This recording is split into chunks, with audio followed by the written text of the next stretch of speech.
Tēnā koutou, nau mai, haere mai. Hello everyone, welcome to the Walking the Shadowlands podcast. Let me be your guide as we take a walk into the realms of the unexplained, of the paranormal, of things that go bump in the night and haunt your dreams.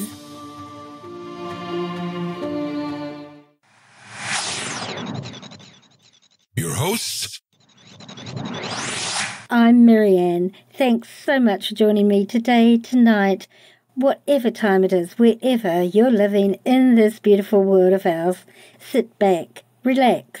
Let me be your guide as we walk into the Shadowlands together and see what awaits us there.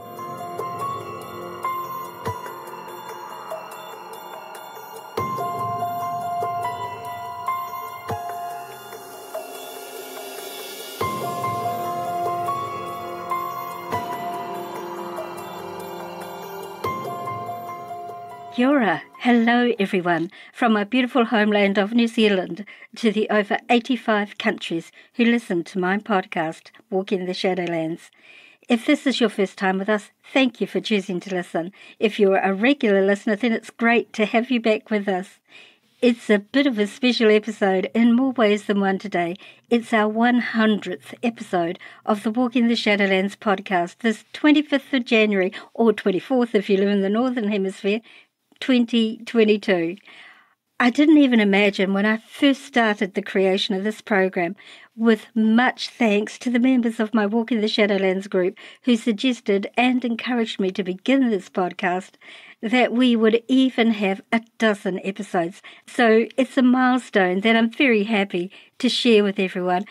After all, I still wouldn't be creating this podcast that I absolutely love doing had it not been for all of you, my listeners and followers of this podcast. I especially want to acknowledge here my wonderful patrons, small in number, but they've pretty much been with me from the beginning, apart from one of them, and I really love and appreciate them all. So thank you to Duncan, Helen, Kelly, Kylie, Michelle, Mish, Vicky, and last but not least, Susan. Today's episode is a radical departure from the type of episode that I normally would release to the public, but it's not such a stretch from me talking about both my UFO encounters and those of some of my guests. In this episode, we're taking the red pill and looking past what is presented as general knowledge. With that little teaser, are you willing to walk with me into the Shadowlands and see how deep this rabbit hole of a subject goes? Then let's begin.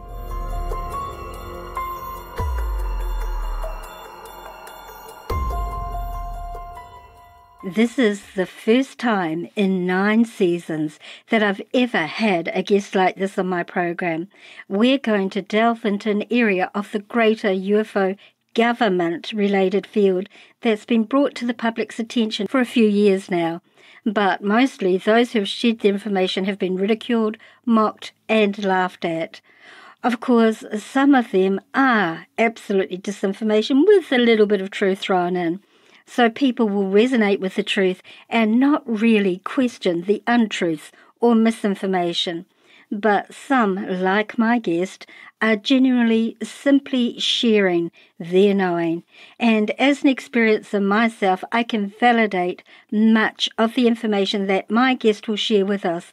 This from my own personal knowing and from what my beloved star people have taught me over the course of my longish lifetime. My guest today is being kept anonymous and have altered their voice so they are not easily recognisable. This is because of the nature of this topic and the need to preserve their identity. Now, fair warning. For some of you, what is going to be presented in this episode, to some, will seem like absolute science fiction at best, or the raving delusions of someone with a hero complex, or to some, what this person has to share with us will resonate, and to others may actually be a trigger, especially if they are sleeping or perhaps having breakthrough memories in one or other or several of the areas we'll cover in our conversation. What I'm asking of you all who may be listening to this episode is that you keep an open mind as our conversation develops. I'm reminded of that famous quote from Shakespeare's play Hamlet. There are more things in heaven and earth, Horatio, than are dreamt of in your philosophy.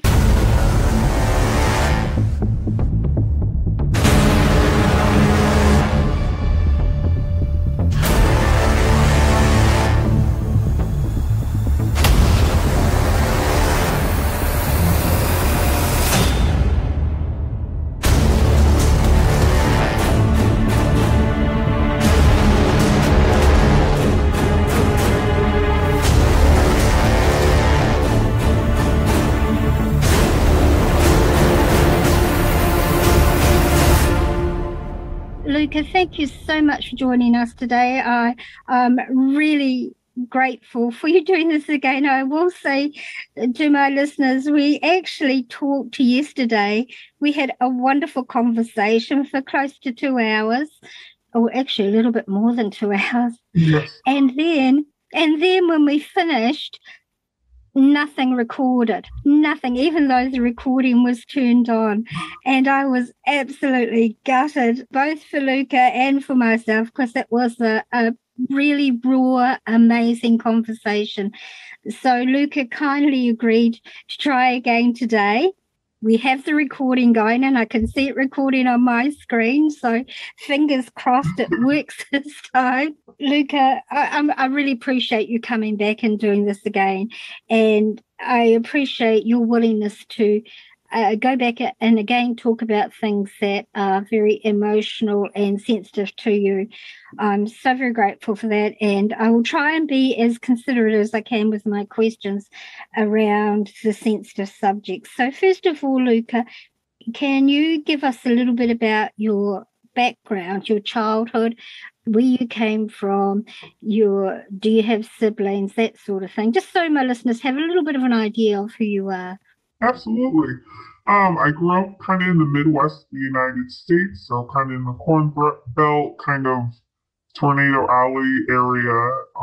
I had an older brother and a younger brother. Nothing absolutely special in them, just kind of that nuclear type family. We had nothing really going on. It was middle of nowhere. All you really had was cows and corn. That sounds like the middle of nowhere. Sounds lovely, actually. And New Zealand's not quite as big as the States is. And I remember when I lived in the States for some time, I was shocked at how vast it is. Because, to go out to the country here in New Zealand, you don't have to go very far because it's only small. But yeah, for you to be out in the country, you had to have been really way out there. So there's nothing significant about your childhood that you recall. No. And then you were, in your 20s and you suddenly started having memories. In 2016, it would have been June or July of 2016, was the very first time I had a very unusual dream. In the process of it, I woke up with bruises. I woke up with bleeding. Uh, when the dream had went through, I was actually taken by grays. There were a couple of short grays, and there were three tall grays, and it was a really scary experience. The one that was at my head actually kind of felt like a female. She kept kind of telling me everything's gonna be all right, everything's gonna be okay. But I kind of had a feeling I knew what was going on. It felt almost as if I had kind of been there before. But the one to the right of me was actually standing next to some medical supplies. They were kind of doing some different types of tests. And then he had taken his fingers and had inserted them into me, and they had left the room. And when they had left the room, they had brought a hybrid in. And he looked very human. Um, he had very human. The only thing that I could say was he actually had these eyes that didn't look human. They were just this vibrant blue, and when you looked into him, there's just something that seemed almost predatory towards him. He didn't feel like a nice guy at all, and one of the biggest things that he had actually stated to me was, "I missed you," Oh. and it scared me because it told me that I had been there before, and things had happened afterwards within that process, and I woke up with the bruises and the blood, and ever since then, things just kind of spiraled out of control, and everything just kind of started crashing in, and that's when memories started coming back. That's when everything started coming back. So 2016 was my start of my journey. The start of your conscious journey. Yes. Yeah, right. So that must have been incredibly traumatic for you as an abductee, as an experiencer. Well, actually, as an abductee, because your experiences generally go willingly, and you never went willingly. So, abductee is the correct term for you. But there's more to it than that, and in your memories that you had come back with this blue-eyed hybrid, and I recall yesterday saying that he had a dimple. You Yes. recall the dimple in the middle of his chin, Correct. and that he was very predatory feeling and not a pleasant being, and obviously what he did to you was not pleasant either. And this may trigger, for my listeners, I'm aware that this may trigger some of you who are going through similar experiences that you may or may not consciously recall at this point in time. I'm very aware of this, so I'm trying to be as sensitive as I can about this. This is a very traumatic subject. So Luca had these experiences, woke up with this hybrid, woke up back in their bed with bruises, bleeding, and other physical effects from this encounter. And from there, Luca, you came to the realization that you are actually a part of a program that many abductees are used for, and that is a hybridization program. You're used to the terms that, and forgive me if you're using this term, I know this is the term that they use, but it's very emotive. Needless to say, that you were used as a breeder. Correct. And it was on numerous occasions, and you are very aware that you have children. I have 4 children through the process. One of them is a teenager already, so it's been a while.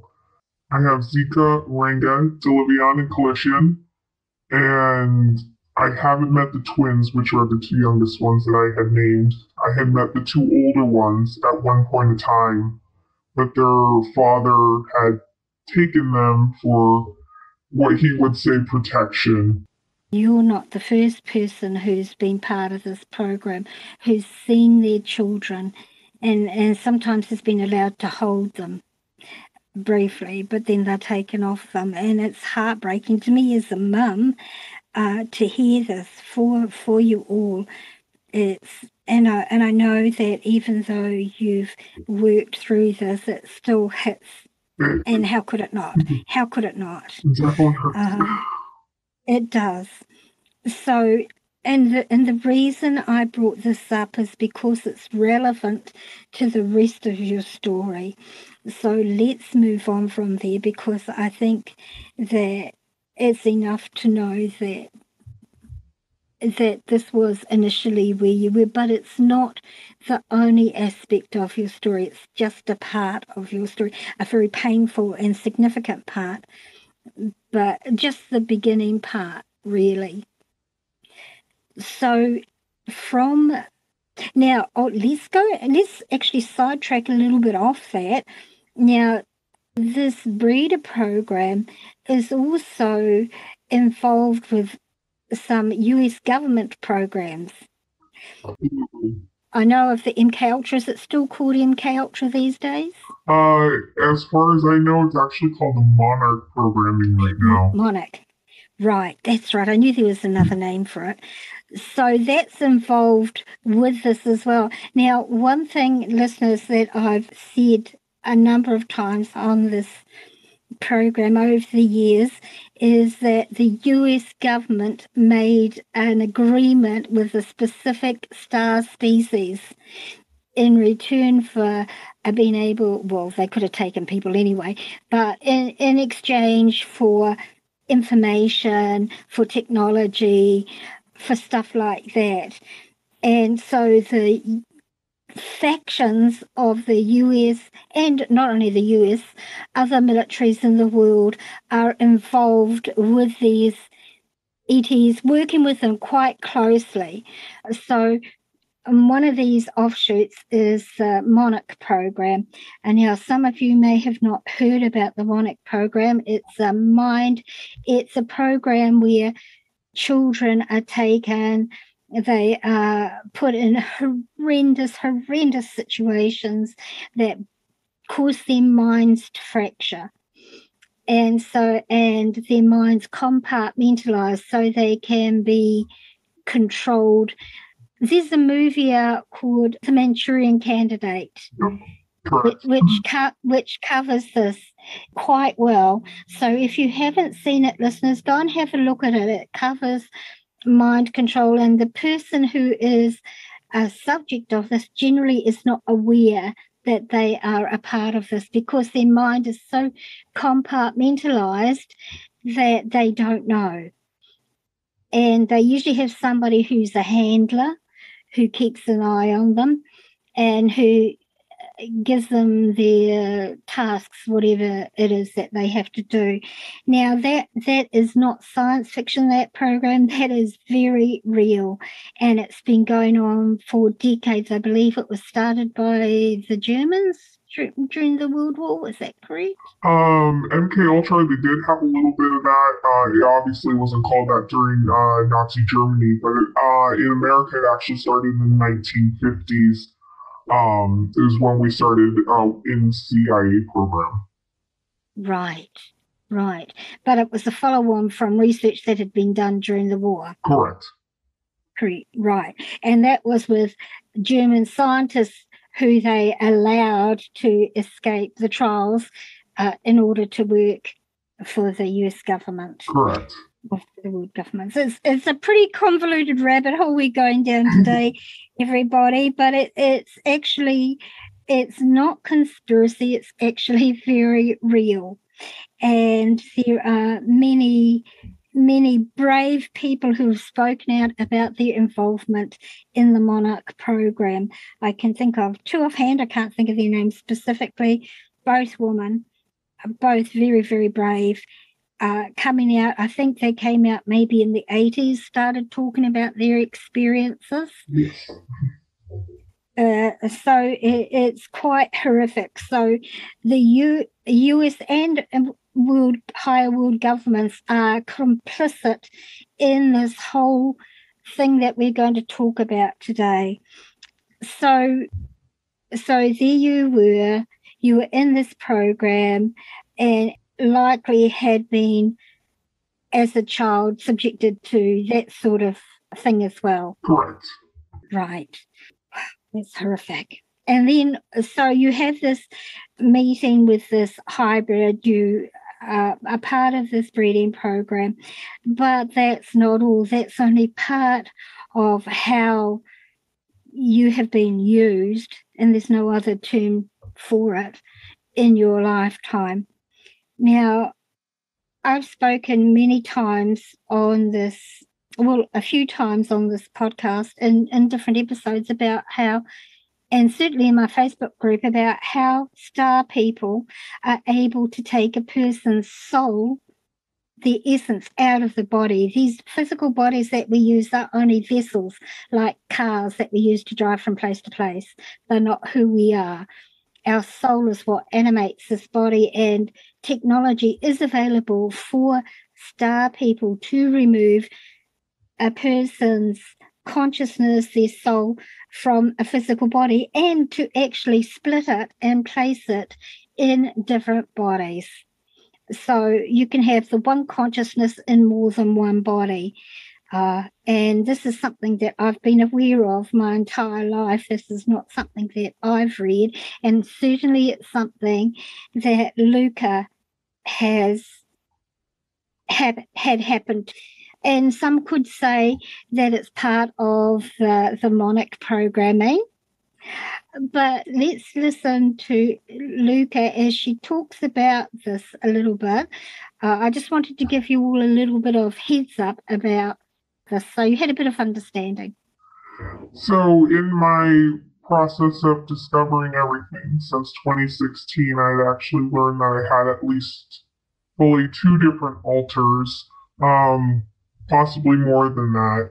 I had Maria, that was the breeder within the breeder program, and they had actually created Luca for a super soldier program within a faction called Sector 24. He actually started within MK Ultra. That's where the fracture had actually started, which most of them usually kind of start within that time frame, anyways, in some sort of an MK Ultra Monarch programming.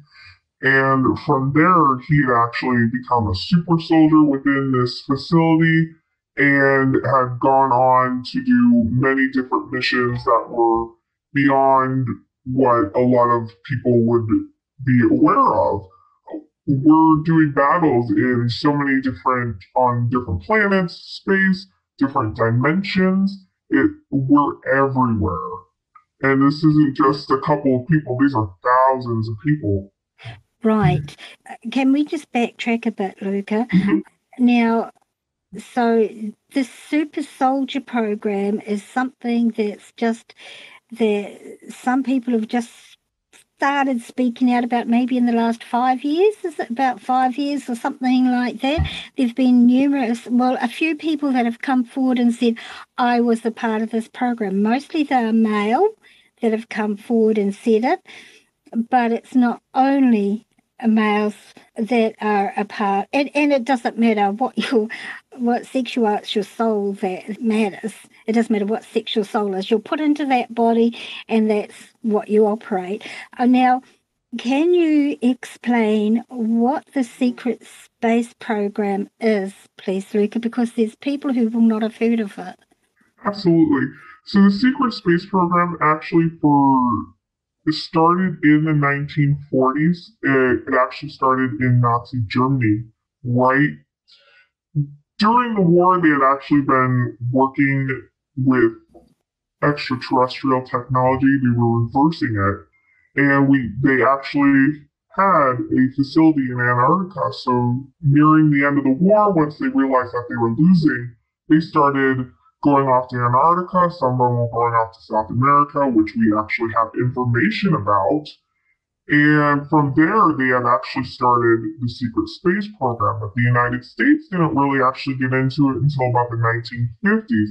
It all kind of started with us in 1947 in Roswell, New Mexico, that they started reverse technology on the craft that was taken down, and ended up we started talking with some extraterrestrials that had been I'm not for certain if they were summoned to the area, if they actually were part of this original Roswell mission, whatever it could have been. But we basically stated the whole treaty basically went on as, if we allow you to do abductions, can we have this reverse technology? And that's basically how this treaty had gone on. And a lot of this information actually didn't start coming out until about 2002 when Gary McKinnon had actually hacked into NASA files and he discovered Solar Warden, which is actually the American SSP. Right. And of course, just recently, just in the past couple of years, last year maybe, I can't even remember where it was, the US announced that they were starting a space program. So they're really just legitimizing what's been there pretty much since the war. And to me, it's pretty horrific. Like, I've always known through my own star people that your government had made this agreement with these beings, and I was horrified. I was horrified that they would, for greed, basically, for greed in technology, they sacrifice their own people. Absolutely. Not only their own people, other people throughout the world. And so within this secret space program, they have these what are called super soldiers, which is what Luca is. Now, Luca, can you explain a little bit, please, about super soldiers, how they come about, what they are, and then maybe tell us what your role is in your squadron, please? There are a couple different ways that you can actually get super soldiers. One of the very first ones is actually considered the black goo. Now, you can get this through different methods. Most of the time, it's found within rocks and you heat it, and this is where you get it. And it's actually a symbiotic type of form. It kind of like maybe like nanobots, I guess is a really good way to describe it. And once it's within your body, it actually controls your entire system. You don't really have a thought of your own because this is actually controlling you. It can actually advance your IQ, it really clears your mind out. Reflexes are outstanding. It does so many different things for you, but within this one, you're not actually really yourself. You're just being controlled. You're a host for a parasite is basically the best way to really describe this one. Luca's was a little different. He actually had a type of serum that was created from working with this black goo for a long period of time, that they are actually able to control their own bodies. It does most of the same thing as the black goo does. You know, there's an intelligence increase, muscular, bone density, everything kind of increases because they want you to be basically versatile within any type of war, as well as being able to kind of mend a wound within a very short period of time because they need you then, right then and there. For Luca, he also had a couple of different added bonuses. He had a type of a neurochip that actually was implanted in the back of his brain that can actually connect him to some of his gear because it's kind of a AI technology that they can actually kind of integrate together with to basically use the headgear, which brings up the HUD system. So they don't actually have a glass paneling up front that you can see out of. It's kind of cameras. And then the HUD system brings up these systems. So if he gets hit, ends up basically he can see the hit, if there's any type of fractures, if there's a wound that ended up coming through, and it's one of those systems, as well as the corneal implants that also bring up HUD. So if he's just walking around, this is some type of a contact that's actually underneath his cornea that also brings up these HUD systems. So if he's in a situation where he's not actually in this heavy gear, he can continue to process and go through. If he needs to find targets, it shows up on his systems without an issue. It's like a giant hologram. Thank you. I was just going to. I was trying to wait for a space where I could interrupt you. So for the listeners, what Luca is talking about is like a hologram in front of your eyes, projected out in front of your eyes. So it looks like it's in front of you and not actually in your eyes. And it's like you see on some of those science fiction movies where you've got the people pointing at dots in the air, but actually what they're seeing is this holographic image. So that is what Luca is talking about. Correct. A really good way of explaining it. I had to look it up yesterday. Iron Man. Iron Man. It's a really good way to explain that is Iron Man because he's got that whole system that pops up when he puts his helmet on. Oh, I'll have to have a look at that for myself now. Okay. So it's way beyond technology that the government acknowledges that exists 100 years in advance, probably, of what the general public knows about. Absolutely. And every once in a while, they start dropping little hints of different things that the military is going to be getting. One Right, of the biggest things was kind of an exoskeleton system. Um, right. that's something we've been using for quite a long time because that's that extra strength you might need for something that's a lot bigger than you. Right. So, as one of these soldiers, you wear this exoskeleton system, you have a helmet, and I assume you have other bits and pieces you put on as well. Absolutely. One of our first original uniforms that we had that we would actually do like more of a space type battlefront or even like another planet, especially something that you weren't going to have actual oxygen with. We would use both of them were actually considered like our older one and our newer one was considered. We just called them heavy gear because it was actually very heavy. I, it was created with different AI technologies. It was almost very resistant to you. You actually didn't even have to go to the bathroom in it. Something within it actually allowed you. You didn't have to go to the restroom, so you didn't have to stop and be like, "I have to pee." Wow. That could be very useful here for some of us.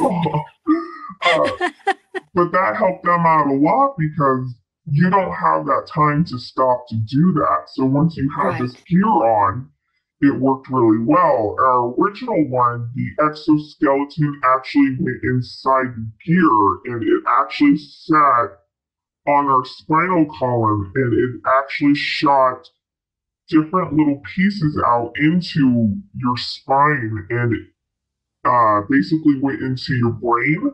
And that's kind of where Mhm. the neurochip had originally needed to be implanted so that it could connect with you, that you can actually use your uniform the way that it needed to be. So if you needed that extra strength to punch or move something, you had that ability. Now we've actually gone to the point that we don't have anything that actually goes within our body. It's all within the suit now. So it's actually already advanced, updated compared to what we're starting to see here in our military now. Well, of course it would be. That goes without saying. It's like when they first brought out the plane, the triangular shaped plane, and people were seeing it and they thought it was a UFO, but actually it was just this. Well, of course, there are triangular UFOs, but this one was a military uh, secret technology at that point in time, which soon became public. Yes, the TR3B. I'm just getting off the subject. So your suit, in effect, became an extension of your body Yes, by connecting with your nervous system. yes.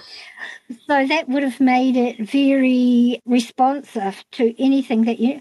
Were you aware of the weight of it when you were wearing it, or did you just not become aware of that when Kind you were of when inside we of it? were starting to put it on, you can definitely feel the weight of it. It was very heavy. Um, I always remember putting on the pants and you kind of really started feeling weighted down. You put the chest piece on, like it felt like your shoulders went like this, but once everything started aligning and coming together, you didn't really feel it anymore. It almost becomes a part of you. And in a way, it's a good thing. And in another way, once you got hit by something, you really felt it. Wow. So that actually brings to mind image that keeps coming into my mind is oh, what's that movie? Alien. That Ripley character in that suit. That's Yeah, what I keep. Yeah, yeah, that's that big robotic suit is yeah. almost they did have type of things like that. Some of the especially if you get into like the Kruger mercenaries, which is another SSP type faction, they actually had these huge suits, but they all connected within their bodies. And even in our suits that we had, if you got hit by one of those things, you were flying back. When you say factions, what you mean is like platoons? Is that the word? Platoons? Kind of like, so it'd be like your Navy, your Air Force. Right, right. That would be like a faction. Yes. Oh, got you. So how many factions are there Um, that you're aware of? a lot that have been coming out so far have been Solar Warden. There's the Dark Fleet. There's Nachtwaffen, which is the German one. But there are a lot more out there. There's hundreds and thousands. Some of these factions have thousands to millions of people actually working in them because you have that split ability where they can just take a person and put you in several different places. So you can have millions of people working for these. Our own faction, Sector 24, was a very tiny faction that nobody really noticed we were there. Right. Well, so what did your faction do? What was your role in the Space Force? We ended up doing a lot of ground-based type of battles. We didn't do too many space ones. We were kind of, the best way of really describing us were misfits, really. They were just kind of putting us in the last little place they knew probably right before they killed us. And so far, we're still going. Right. So kind of like comparable in the U.S. Army. Marines? Is it Marines? That's the ground force? Well, Marines, Army are definitely ground force. Navy's definitely, obviously, the ocean. Air Force, they have more of the skies. Army does a lot of skies as well. So we kind of have our different little areas. We have definitely done some different space ones. We have been on different spaceships, different planets, but most of the time we're usually on some form of a ground. Right. So the role of the secret space program, what is the role actually? Is it to support the aliens, the star people that the government made agreements with? Is it working for them? Because obviously it's not working for humanity. I really don't know if I can really explain that one. I think just kind of in my own personal experience from just being in the programs is there's definitely ones that really work with what you would actually consider the bad guys. There are ones that are kind of working neutrally. We're kind of the neutral section here. I don't think anybody's actually working for the good guys. They actually have kind of a galactic black market, and this is where you are going to find a lot of your Kruger mercenaries and there are a lot of cyborgs because they can take your soul and put you into a cyborg. And this is where you're going to get sold off. So I don't think anybody really is working for a good guy, really. No, definitely. You're definitely not, not through your government, no. And that, which actually to me is really interesting that they are now allowing you all to speak out. Because if you weren't allowed to speak out, if you weren't given permission on a level, this would not be happening. Absolutely. We actually had one that was killed. Um, his name was Max Spears. I'm not for certain what faction he was. I never really got too much into that. But he was killed. He had written a note to his mother stating, if I was found dead, it was not suicide. Please investigate. He had black goo in him. I'm not sure if he was a Kruger.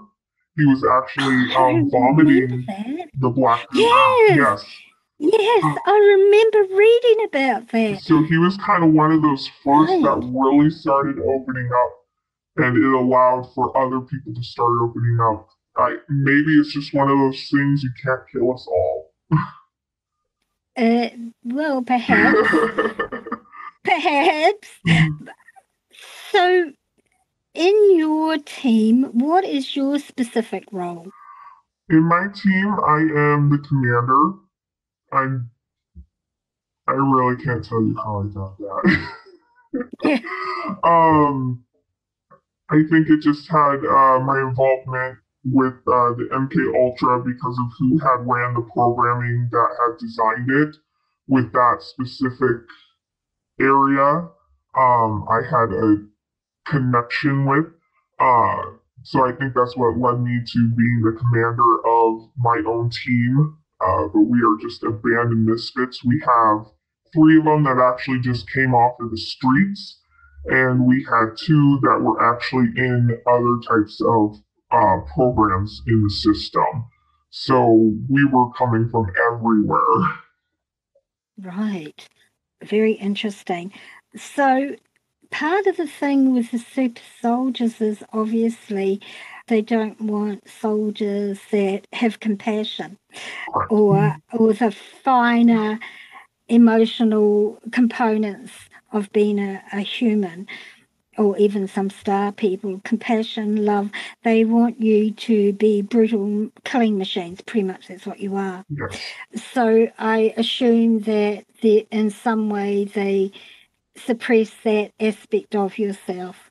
Yes. I have noticed recently that pieces of that have been breaking apart. I've noticed that I'm asking questions. I'm not sure if I'm being punished for them, which I probably assume I have been.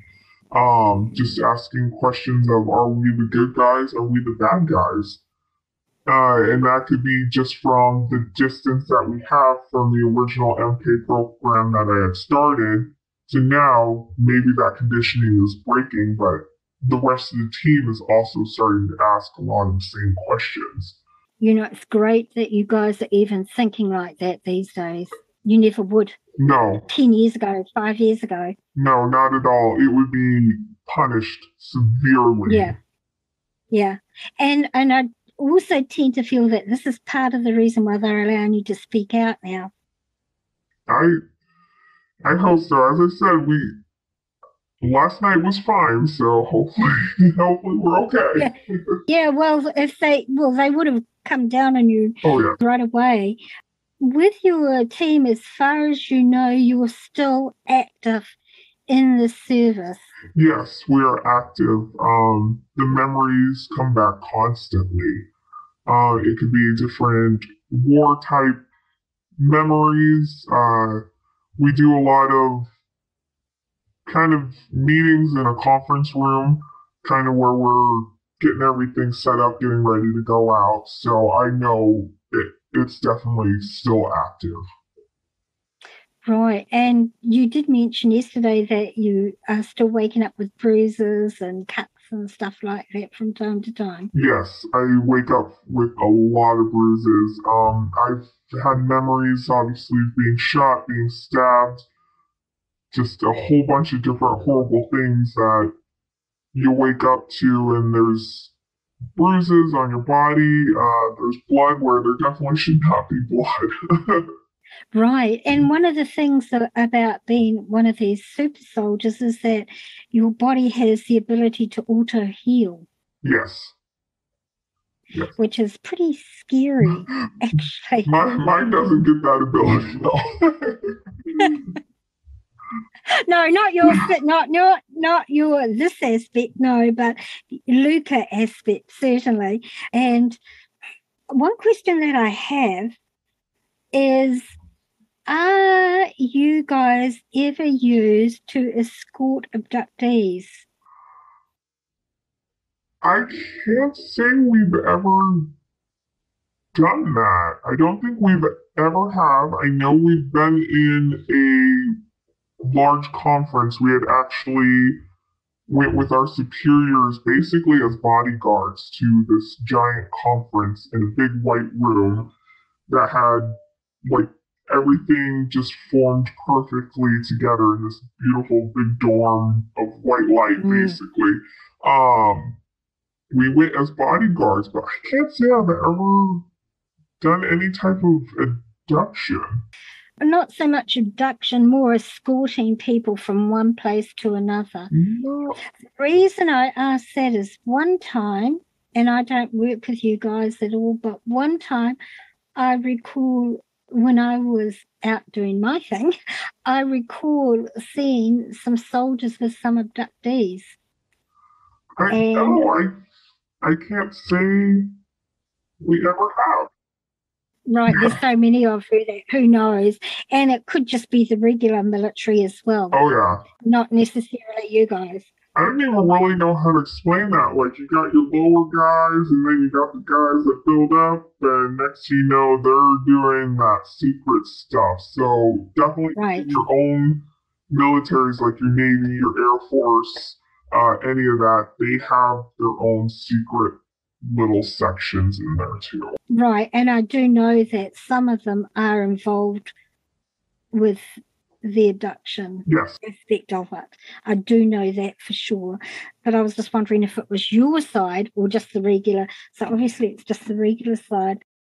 Do you, having all these memories and the physical aspects on your body, how does this affect you? How do you cope in everyday life? I know I call my podcast Walking the Shadowlands because as a experiencer, it's like having one foot in this reality and one foot in a reality that most of humanity doesn't see, doesn't understand, and can't comprehend. Some can, some can't. How do you cope? One of the biggest things I noticed was my depression and anxiety was really bad. Oh, just lost your sound. Can you hear me? Your sound's just gone completely. Really? Can't hear a word you're saying. Can you hear me? Yeah, now I can. Oh. That was really interesting. That's weird. Yeah. Oh, mind you, that's the first butchy thing we've had so far. Yeah. And we're recording, so that's good. My depression and anxiety has been crazy these last several years since this had all started.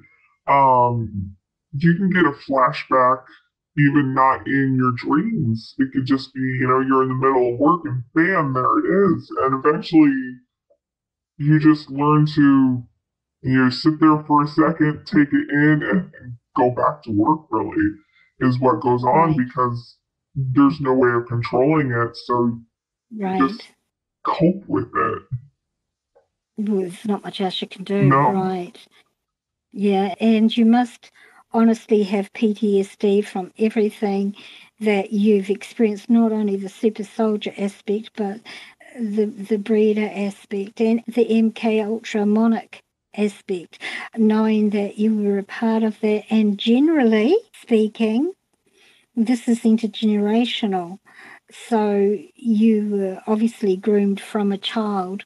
Yeah. Possibly your family was involved as well in some way or another. So it's pretty horrific to deal with. It's more than not to denigrate any form of abuse. Abuse is abuse, regardless, and it has its effects. But for you, who do you go to? Who can you talk to who will understand? Who will even believe you? I don't really have anyone, which makes it extremely difficult. I've never spoken to my family about it at all. I am married. I joke about it. I was like, hey, I had another dream about Luca again, just to kind of get it out. But I don't have anybody that I can really talk to it about. And I think that's one of those biggest things that really makes it an issue is because you can't take it to a therapist. You don't know who's paid to basically be like, you're crazy, here's a bunch of drugs. Right, exactly. Who can you trust? And it makes it difficult. Right. How does your partner deal with this? Does your partner believe you, or do they just humor you, do you think? I have to say they humor me. Mm. One of the big things is I did explain to them that I had actually realized that they were on a ship a couple of times that I was taken. I've seen them there, but they don't remember either. But I don't know if it's because they're married to me, so they're like, oh, what about this one? Or if they were Right. part of it beforehand too. Do you think it's possible that your partner was brought into your life to keep you, without their knowing, obviously, to keep you? I have joked that they are my CIA agent. Right, right. Well, your handler could possibly, you never know, do you? Absolutely. You never know. Like the Manchurian Candidate, what his handler was his mum, Oh god, it's been so I long think. since I've seen that. Yeah, I think it was his I mum think who was so. his handler, offhand. But yeah, and usually they are people that are close to you. So not to put a wedge in your relationship or anything. I meant to say that your partner could have been brought in to give you some like physical comfort, to give you some grounding here and now is more what I meant rather than as Yeah, your handler. yeah. Yeah. To give you what every human needs. They do a pretty good job. Yeah. It's great that you have that support. And even if they are only humouring you or going along with you, they do love you and they do support you. So that's all that matters. And honestly, how could somebody understand fully unless they go through it for themselves? And it's quite possible that they were on the ship with you. It's quite possible that they were part of the program, and that's not an uncommon thing for your group to do, is to bring people together like that. Absolutely. Yeah, yeah. So, where do you think that? Oh, this is. Do you feel that? Okay, let's get on to a few other things. How do you guys travel? You said you've been on ships. Is that your major form of traveling from place to place? We actually, originally when we first started, we used TR3Bs, but lately we basically stolen a portal system. So we are actually able to use a portal, which is, I guess the best way to describe it, kind of like a wormhole. And it's a large cylinder. The best way you can describe it is like Stargate SG-1. But it has to be in a Right. special room because it's got to have a lot of energy to start this up. And once you start it up, it's not very simple to get it going because if you're going to a different dimension, a different galaxy, a different planet, you got to know all of those coordinates. It's not just an Earth-based thing.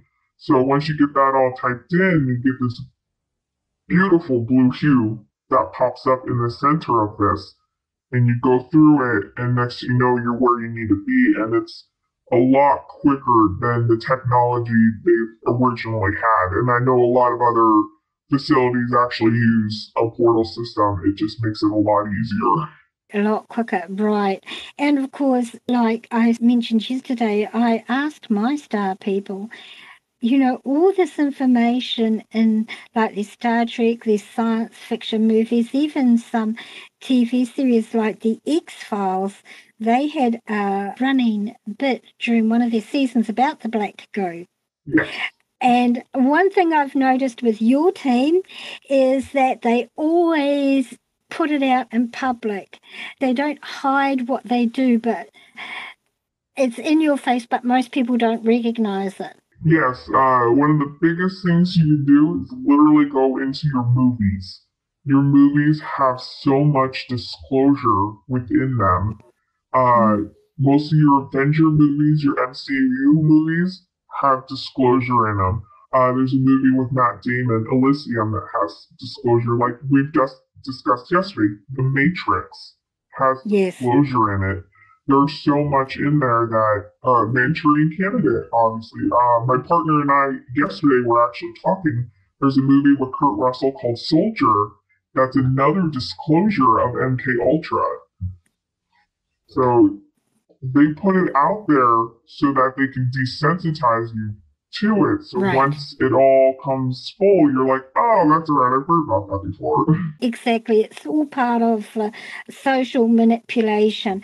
And I really hate the social manipulation. Like, they always advertise like what they're going to do. Like here in New Zealand, for example, just with the COVID situation, they were talking last week sometime about bringing the vaccines in for children, and how children are at risk, blah blah blah blah. I'm not going to go for pro or anti-vaccine, but I'm just talking about what they do. And then next thing, a week later, we have a child in Christchurch who's come down with COVID.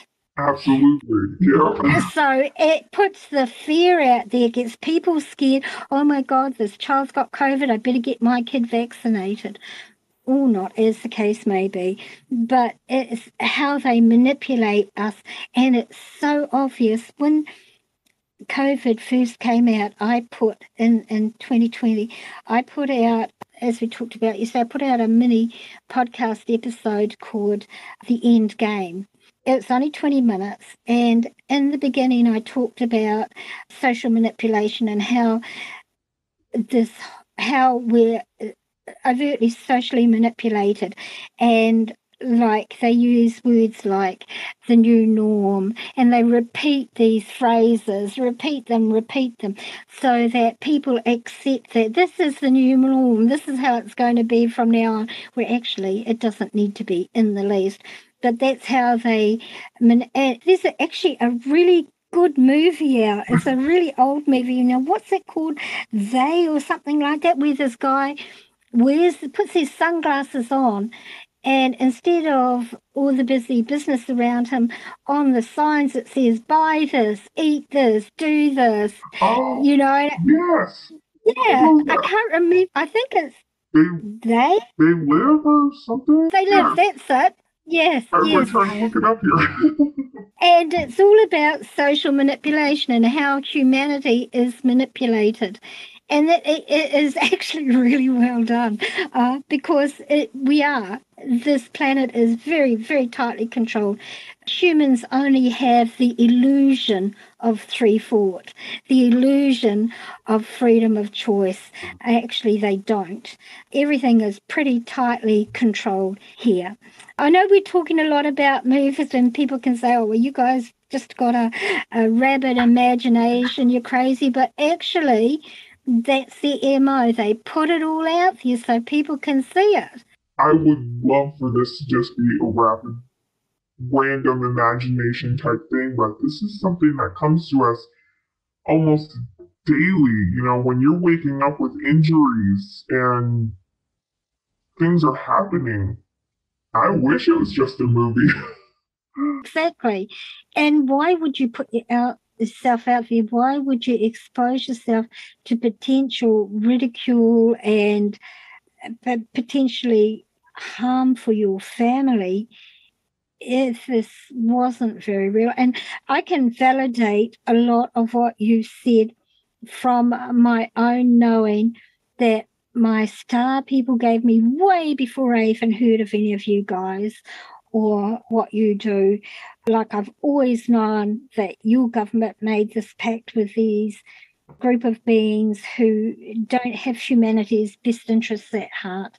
But the ones they made the pact with, actually aren't the ones in control. They're just minions.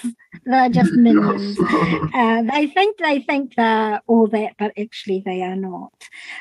So it's very interesting that you've been allowed to speak out. And I honestly feel very badly for you, because this is not something you chose. This is something that's been forced on you and on your fellow team members. And it breaks my heart for you, because it's not right. It's just not right. And I do feel there's light at the tunnel for you, though, at the end of the tunnel for you. You guys have that option that we talked about off air. And I feel really strongly that things are coming to a head throughout the world at the moment. The fear factor has been ramped up.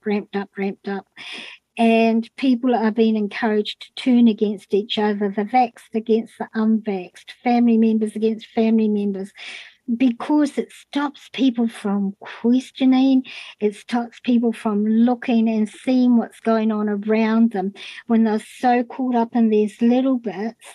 It's a divide and conquer. That's the first law of war, isn't it? Divide and conquer. Divide and conquer. Yes. It's interesting times that we live in, Luca, and while I don't see things ending for you in the next a couple of weeks. Actually, that brings up another point. Now, time as we know it here on this planet does not exist outside of this reality. Can you talk a little bit about time and the things that are able to be done in your program, please? So in the SSP, we have what is called the 20 or 40 or 60 year and back. So what they can do with that is take you, it's almost like you're sleeping, and they basically will take your soul like they would take you from your original body and put you in this one. They'll take you and they'll put you in a whole other timeline. You can do 20, 40, or 60 years, and then you can come back like you never went there at all. And there are time frames as well where you can age, you can just continue on this timeline, and you can hit a certain age, say like, 60, 65 years old, and they're like, you know what, we're going to continue to use you. And they'll age regress you back to your original age and start using you again. It's that whole point that they don't want to give you up because you're already programmed perfectly the way that they want you. So they can do whatever they want. So if they want you to start over again, you start over. That's pretty horrific, actually, isn't it? It is. And it brings up, it's slavery. It's slavery. It is. But it brings up another aspect, not of the SSP, but of, is this reality or is it a holographic reality? And how many timelines, what is real? It brings up the what is reality, and are there alternate timelines that we live in, and are there alternate worlds even that coexist alongside of this one? And that's exactly what it is, because we're living here on this planet right here, right now, and then there's like a whole other dimension on top of us, and they just kind of keep layering like a stack of pancakes. And some of the Earths are almost exactly like ours. They might speak different languages. They might have countries with different names, maybe different cities. And then some of them are completely different altogether. And it's just depends on the dimensions. And they're easy to get through when you have this technology like the portal system, as I discussed earlier, was so you can put in a dimension in there and then zoom, you're right there. Right. And I remember telling you yesterday, and it's something that I haven't mentioned before on my program. Many years ago, my star people took me out. I don't know where they took me. Well, they took me to these creator beings, and these creator beings showed me how they formed universes, and they call them universal plates. And like you're talking about, they're layered like stacks of pancakes. And they seed these universes with life, and they create the planets. And it was really interesting. And there was a connection that connected each universal layer, each of these universal plates. It was the most amazing experience, and I've never, ever forgotten it. So I totally understand what you're saying. And the other thing that they showed me more recently, well, not more recently, but more recently than the universal plates, is that this particular planet, this Earth, is like the core of an onion, and the dimensions are like the layers of the onion. I know that's such a really cool way to like really think about it too. Like they just spread out. Yeah, and the membrane between the layers of the onion is the veil that separates each dimension. So it's very interesting that you, of course, you would be aware of that, but that you guys utilize that. So that's very interesting. Now, lastly, let's get on to the star beings that you've seen. You mentioned that you've seen the greys in your earlier with the dimple and the predatory energy. What other star beings have you seen in your journeys? I've seen so many. One of the places that I already discussed was that large conference. Mm, That was probably the place where we saw obviously the most beings coming together. There were a lot that you can definitely tell by the energy. They were human, just like us. There were some that were like hybrid type humans, and then there were ones that you just look at and you're like, "What? I've never seen something like it before." It was absolutely amazing, and they were definitely all extremely intelligent beings. And then we get to like when we go into battle, sadly, a lot of how would you explain that? Like kind of animal type beings that we would end up going about against. There's like insectoid type ones that you definitely tell were kind of like bugs in some yeah. form of way that are much bigger than you are. Um, there are some that kind of look like animals here on Earth, but they're kind of mixed like three different type of animals at once. One of the ones that I actually remembered was like it was a huge hippopotamus, but it had like an elephant seal face and it had a frog tongue. If you got caught in that tongue, you're going in it. Oh, wow. So Interesting. you didn't want that to happen. And then they just completely changed. You know, we've seen reptilians, we've seen raptors, like actual dinosaur type raptors, but they were so much more intelligent than what you would see, obviously, in like Jurassic Park or Jurassic World. They Right. actually carried guns and giant spiders. There's so many different types of beings out there that are Mm. intelligent and actually far more intelligent than we are. Yeah, exactly. And vast different shapes and Yeah. sizes, like you said, they're not all humanoid looking. Of course, there are the ones that are humanoid in that they have a head, a trunk, two arms, two legs. Oh, some have more arms, but most have two arms, two legs, a head, a torso, neck, or not. And so they're humanoid looking. Then there are ones that look exactly like us that you can't tell the difference unless, like we discussed yesterday, unless you're sensitive to energy. And then you would notice that there was something off about the energy, something different that just didn't sit right. You wouldn't necessarily know what it was. You just know that there was something off. And the only way that you can tell them apart is their eyes. Some of them have eyes with pupils that are cat shaped. Otherwise, but you wouldn't notice that, just looking at them unless most people don't pay that much attention, to be honest. They're just too busy in every day. And then there are others who aren't humanoid, like some reptilian species can disguise what they look like. So they appear human, but they're actually not.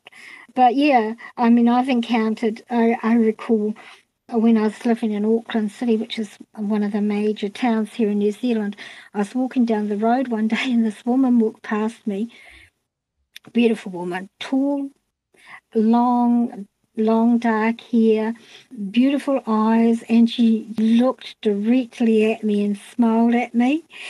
And it wasn't until she walked past me I thought, hang on, that's not a human. I turned around to grab her to talk to her and she'd gone. Oh wow! And there was no way she could have disappeared. I mean, there was a crowd there, but she was tall, taller than. Wow! So, yeah.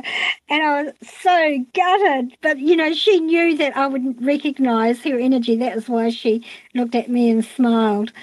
It was, yeah, really interesting. So, for you, nothing would surprise you after what you've seen. Do you think that these super soul that your teams could ever be used against humanity. As much as I would love to say no, I definitely think it's highly possible. There have been several missions that we have done that I'm almost for certain were here on this earth. Right. And would that include going into Iraq and getting their Stargate technology there? Yeah, you caught me. Yes, I definitely believe so. A lot of it definitely looked Middle Eastern, very deserted, desert type area. Speaking of the Middle East, I have been trying to track down anybody who, any military, so if any of you are listening out there who were involved in altercations with giants in the Middle East. Do you know anything about that? I've definitely heard about it. I definitely think I would love to hear more about it. I've obviously never come in contact with something Yeah, like giants, but that would definitely be fascinating. Yeah, I've heard from a number of sources about, and I think it was land military, not you guys, who encountered while they were in Iraq or Iran or somewhere in the Middle East, encountered giant beings who killed a number of the soldiers, these cannibalistic beings. If any of you out there who were involved in this are willing to talk to me, I'd be love to talk to you about it. I can keep you anonymous. I can alter your voice, but I think that would be really interesting. There's more out there, I guess, than people are aware of, and that's part of the reason why I started this podcast, is to help educate people, at least to get them to question what their perception of reality is. Absolutely. There's so much going on that even in what we are doing just alone, we don't even know. There's been so many times that we've come up on something going, wait a minute. Right. So for you, do you feel like the work that you've been doing, the missions that your team has been doing, has that increased in number lately, or is it decreased? Actually, it's decreased. That's one of the biggest things I've noticed. It seems a lot in memories that there hasn't been many battles lately, which I believe is a good thing, but it might not be a good thing in that era. Right. It's really interesting. I would like to round this off by being able to say, where do you see yourself going in the future? But really, for you, there is no end to this at this point in time. No, as we discussed yesterday, as far as I know, I'm supposed to finally leave this body, go fully in that one, and just be there, but that could be 20, 30, 40 years down the road. We wouldn't know. Right, exactly. And then, again, it's that time thing. What is time? Mm-hmm. Yeah. It's just like this limited human mind of mine just cannot get around this time thing. I really struggle. I've struggled with it all the time in this lifetime with my star people. When I ask them to give me times or frames, they cannot explain to me because they don't have concept of time like we do. They just say soon. Soon. Yes, dude, that is the worst word on the planet coming from higher beings is soon. It's like, what does that mean? Hate it. Soon. Soon was in 1985. Exactly. That was soon. But of course, that could only be a couple of, minutes out of here. Yeah. That's the thing. Once we get past this body formation, it's just like that's all we ever existed. Yeah, it's crazy. Luca, I'm really, truly grateful to you for coming back again today to do this interview. And actually, perhaps it was a good thing because some other things came out that we hadn't talked about yesterday. Yes. So, sometimes these things happen for a reason. But do you have anything else that you might like to share, anything that we haven't covered before we close? Because normally I would say to people, well, where do you see yourself going from now and how can we contact you? But I'm not, obviously for you, I'm not going to do that. Oh, goodness. I think one of the biggest things is, when you're going into information like this, please use your own discretion. Use your research. The internet is very vast. I know right now a lot of the governments are stating, oh, you're just a conspiracy theory doing that, theorist doing that. And no, there's so much information out there. Just look it up. Some of the factions you can actually still find on the internet. There are Facebook groups that actually have secret space program, legitimate people in it running them. There's so much out there. Don't be afraid to actually just go and look. It's good to get people to question. Just a point about conspiracy theories for my listeners, and I covered this in my Endgame podcast episode at the beginning, is that conspiracy theory is a term that was coined by the CIA specifically to discredit three thinkers, people who questioned the norm, who questioned what information was being fed to them, and it was done to discredit them, to make them out as kooks. But you know what? Here in New Zealand, at least, the difference between a conspiracy theorist and a fact these days seems to be about 3 to 6 months. Exactly. It's the same here. Yeah, about 3 to 6 months these days. Luca, thank you so much for your time. It's been a very, very interesting conversation and a very frank and raw one on your part and painful at times. And I'm very grateful for you for being so brave as to come forward and share your experience with us. And I know that what you said will be triggering for a lot of people, particularly for women who are part of that same program, and I've heard it time and time and time and time again, so many times.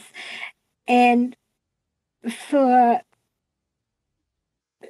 Luca, for you, in that aspect, I cannot imagine what it must be like to not have that control over your own body, to be forced into something that wasn't your choice, but now you're there, you have to make the most of it.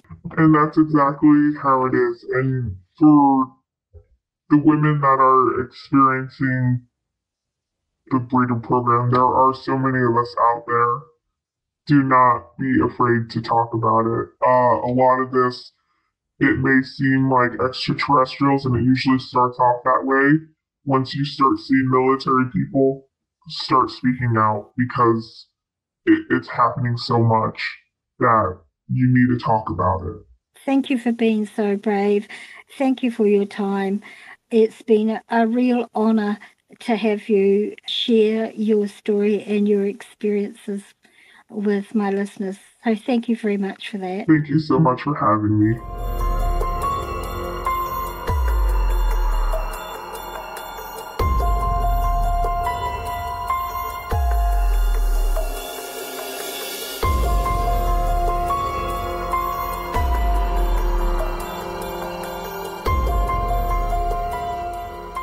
I want to thank Luca for coming forward and agreeing to share her experiences with us. This is the first time she's spoken publicly about them on such a public media. Whether or not you agree or even believe what she has to say, and it's always good to question everything you hear, read, see, and even experience these days. I feel you need to ask yourself, why would she lie about her experiences at the risk of exposing herself to possible ridicule from listeners and potential discipline from her military upline? Luca's not selling anything. She hasn't written a book, and I'm the first person she's spoken with in a public manner, sharing very painful and raw recollections. So what does Luca have to gain from this? She's not exposing her identity, so she's not after publicity, merely sharing her knowing and experiences. I think she's a very brave person to do so, and I really appreciate her speaking to me twice about this. As I said earlier in the episode, I can validate much of what she has said from my own personal knowing and what my star people have shared with me in the past. But of course, you, the listener, need to choose for yourself whether or not you accept her experiences. Only you can decide that. But even if this only causes you to question and do some research for yourself, then it will have been worth Luca sharing her knowing and her experiences with us, because who knows where down the rabbit hole the Red Pill will take you.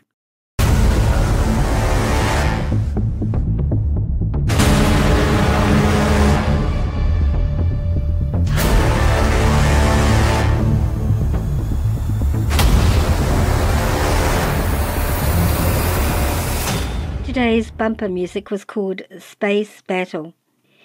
If you enjoy this podcast and have considered becoming a sponsor, now's a great time to join.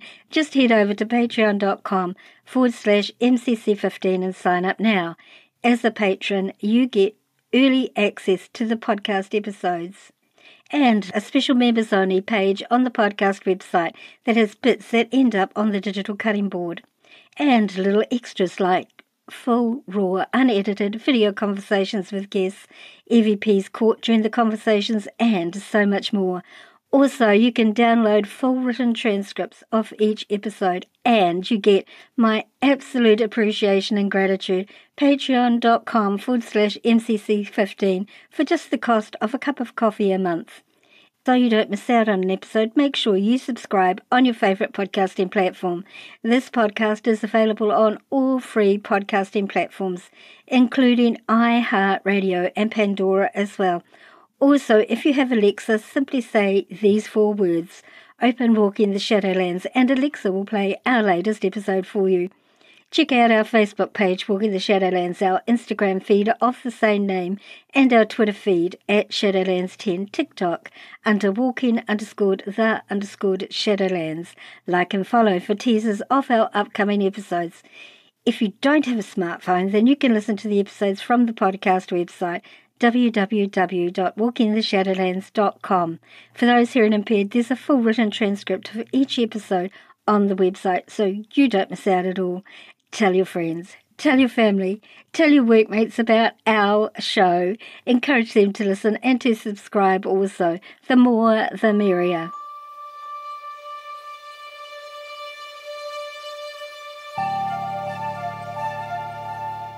Thanks for listening to this episode. Ka kite ano, oia koe.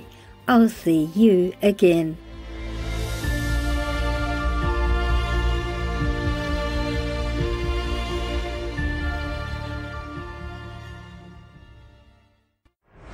Thanks for listening.